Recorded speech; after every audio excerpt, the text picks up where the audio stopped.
السلام عليكم ورحمة الله وبركاته. نحمده ونصلي على رسوله الكريم. أما بعد.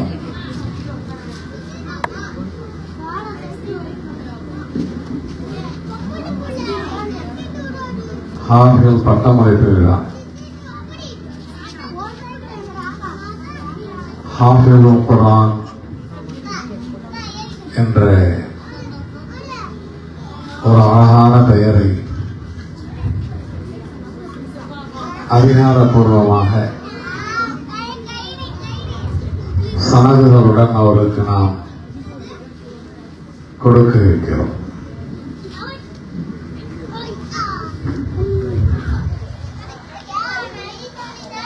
ஏறக்குறைய 6666 ஆயிரத்துகள் அவருடைய அந்த இளம் பிஞ்சு இதயத்திலே பதிவு செய்யப்பட்டு விட்டன. அதற்காக அவர் செய்த அந்த முயற்சி கொஞ்சம் நஞ்சமல்ல. அதிகாலை பொழுதிலிருந்து இரவு 10:10:30 வரை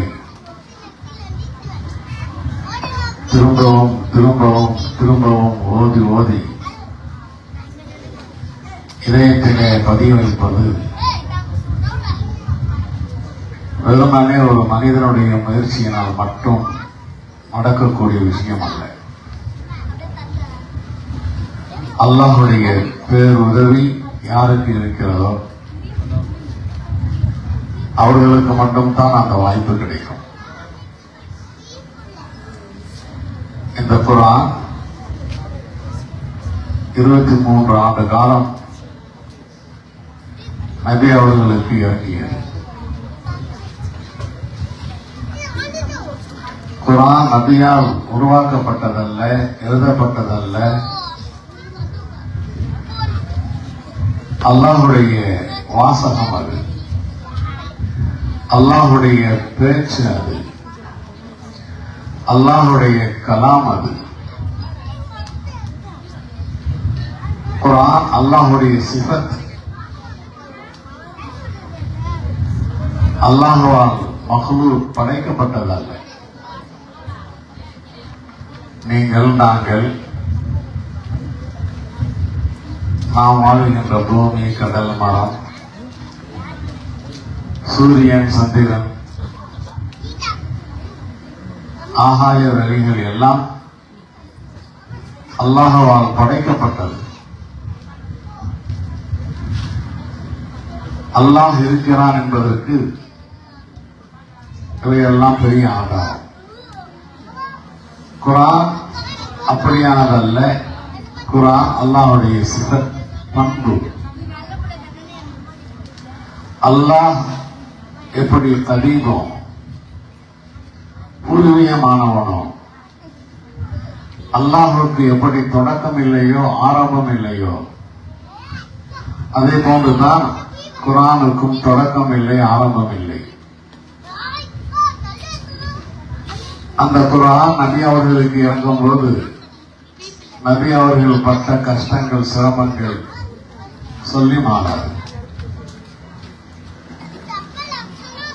பல வகையாக குர்ஆன் இறங்கும். சல்சலத்துல் ஜரஸ், மணியோசை வடிவத்திலே ஏதோ மணி அடித்தால் ஒரு சத்தம் வருமே, அதை போன்று வஹி வரும். அந்த மணியோசையிலிருந்து வார்த்தைகள் நபியுடைய உள்ளத்திலே பதியும். அந்த சவுண்டு நின்றவுடன் நபி வாயை திறப்பார்கள், நாக்கை அசைப்பார்கள், உதட்டை அசைப்பார்கள்.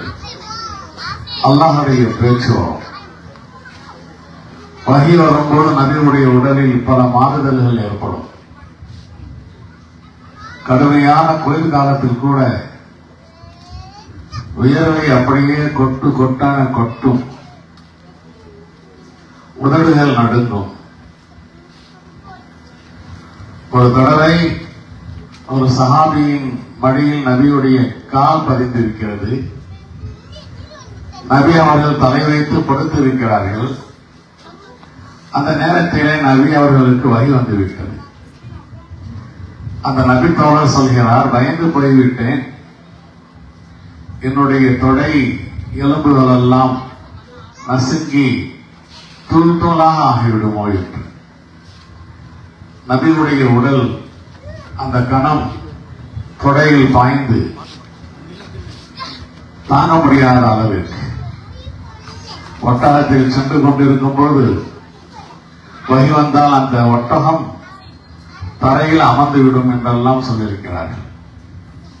இப்படிப்பட்ட குர்ஆன் ஏதோ ஹாஃபிஸுல் குர்ஆனுடைய உள்ளத்திலே பதிவு செய்யப்பட்டிருக்கிறது.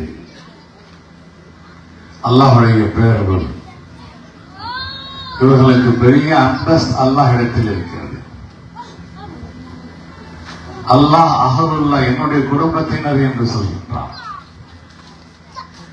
என்னுடைய விசேஷமானவர்கள் என்று சொல்கின்றான். இவருக்கு என்ன சிறப்புகள் என்பதை விட இவரை பெற்றெடுத்த பெற்றோர்களுக்கு நாளைக்கு கியாமத் நாளில் கிரீடங்கள் அணிவிக்கப்படும். அவர்களுக்கு வாழ்த்துக்கள், பாராட்டு விழாக்கள் நடத்தப்படும் என்றெல்லாம் நபி அவர்கள் கூறியிருக்கிறார்கள். எல்லா ஆலயங்களும் சொன்னார்கள், ஓதுங்கள் ஓதுங்கள், முன்னேறி செல்லுங்கள், எந்த அளவிற்கு உங்களுக்கு பாடம் இருக்கிறதோ அந்த அளவிற்கு உயர்ந்த அந்தஸ்தை பெறுங்கள் என்று நாளைக்கு ஆபீசுகள் அடைகின்ற அந்த சொர்க்கவாகத்தினுடைய தரஜாக்களை வேறு யாரும் அடையவே முடியாது.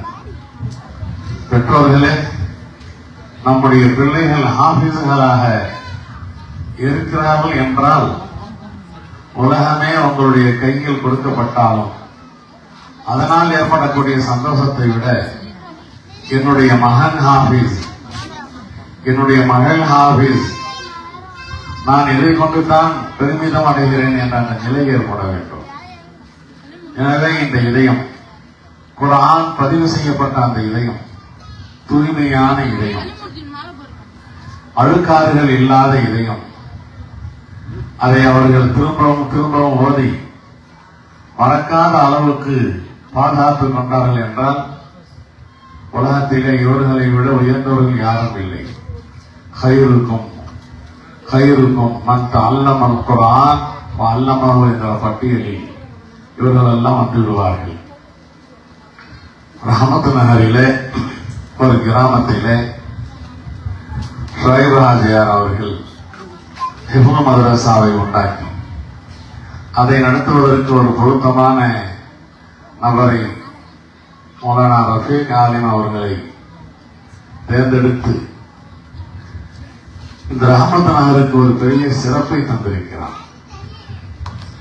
லால்பேட்டை மாநகரில் இருந்து பிரிந்து வந்த இந்த ஜாக்கிர் ஹுசைன் நகரில் வாழ்கின்ற மக்கள் எல்லாம் லால்பேட்டை மன்ரோல் அன்வாருடைய அந்த சிறப்பின் பாக்கியாக ஆங்காங்கே மதரசாக்கள் நடத்தப்படுகின்றன என்று சொல்லும்போது லால்பேட்டை மக்களாகிய நாமும் சந்தோஷம் அடைகிறோம். நம்முடைய ஊரில் இருந்த மக்கள் அவர்கள் நம்மை சுற்றி வந்தாலும் கூட நம்முடைய ஊருடைய அந்த பெரிய மனிதர்களுடைய அந்த இஹ்லாஸின் நெய்யத்தின் காரணமாக அக்கம் பக்கத்து ஊர்களும் குஃபுரு ஷிர்க் இருந்த ஊர்களும் கூட ஹிதாயத்து பெற்ற ஊர்களாக ஆகி அல்லாஹுடைய நூல் ஒளிரும் ஊர்களாக ஆகுவதற்கு காரணமாக இருந்திருக்கின்றன. எனவே ஒரு மதரசா அது நடத்தப்பட வேண்டும் என்றால் அதை நடத்துகின்ற ஆசிரியர்கள், அந்த ஆசிரியர்களை கண்காணிக்கின்ற முதல்வர்கள், அந்த முதல்வர்களும் மதரசாவை பொருளாதாரம் கொடுத்து அதை நடத்துகின்ற நிர்வாகிகளும் 24 மணி நேரமும் தியாகம் செய்து அதை நடத்தும் போதுதான் சிறப்பானதாக இருக்கும்.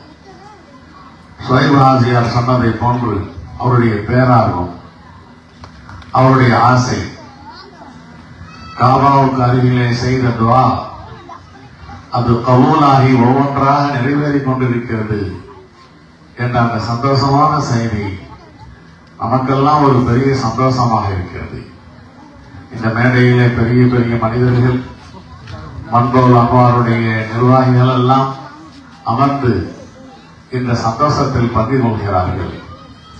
அல்லாஹ் இந்த ஹாஃபிஸின் காரணமாக, அவருடைய கல்வியிலே இருக்கின்ற குர்ஆனின் காரணமாக நமக்கும் உயர்ந்த அந்தஸ்தை தருவானாக என துஆ செய்து, நான் இந்த நேரத்திலே அவருக்கு சனது கொடுப்பதற்கு தயாராக ஆகின்றேன். அல்லாஹ் உண்மையான பக்காவான ஹாஃபிதுல் குர்ஆனாக ஆக்கி வைப்பானாக என துஆ செய்கிறேன். வாக்கிரு தஅவானா அல்ஹம்துலில்லாஹி ரப்பில் ஆலமீன்.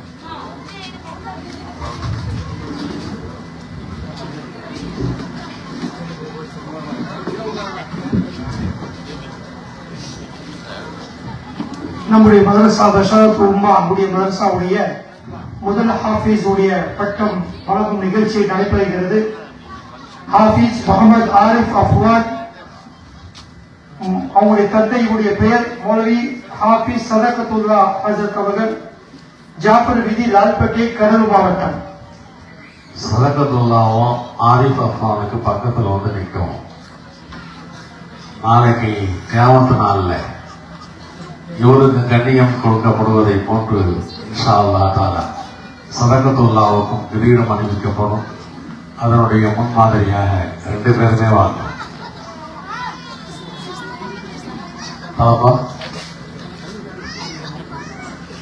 அப்படியா?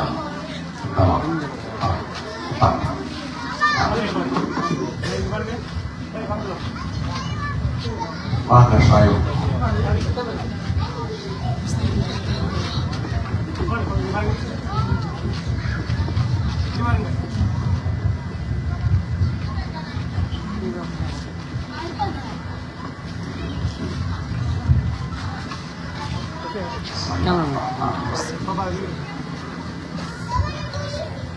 Alhamdulillah. Masya Allah, barakallah. Masya Allah.